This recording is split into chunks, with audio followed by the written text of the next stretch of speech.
The question is, why have the Chinese chosen this particular time to move?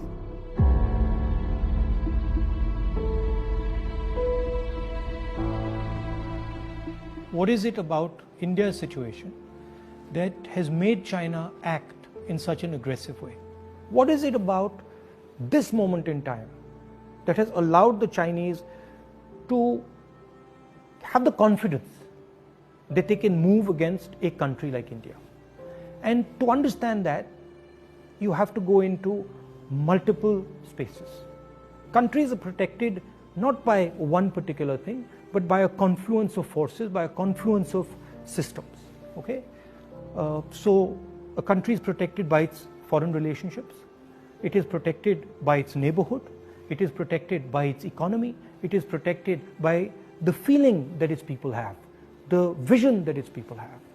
And what has happened over the last 6 years, that on all those areas, India has been disturbed and disrupted.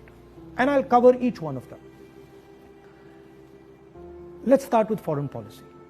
Our relationship with the outside world used to be with multiple countries. We had a relationship with America, strategic partnership with America, I would say, and that is very important.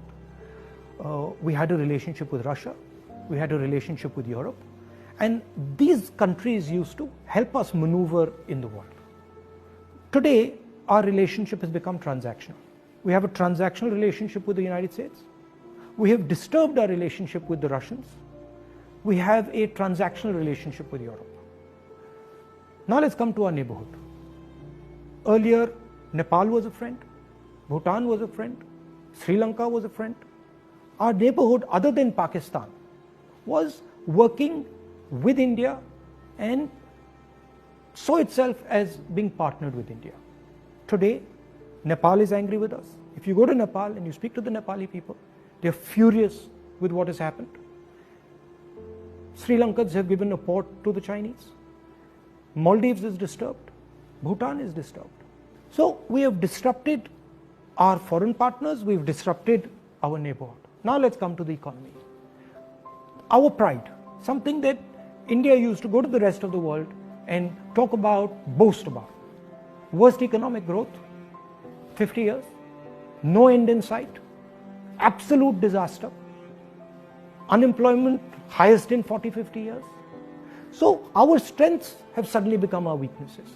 We told the government that, look, please realize that we are becoming vulnerable. All these things are connected. They're not separate. When you look at a nation, you have to look at all these factors and you have to act, taking into account all these factors. We told them, listen, for God's sake, inject money into the economy, fire the economy, and do it immediately. Protect the small and medium businesses. They refused to do it. So today you have a country which is economically in trouble as far as foreign policy is concerned, in trouble with its neighbors. And that's why the Chinese have decided that this is possibly the best time to act. And that is why they have acted.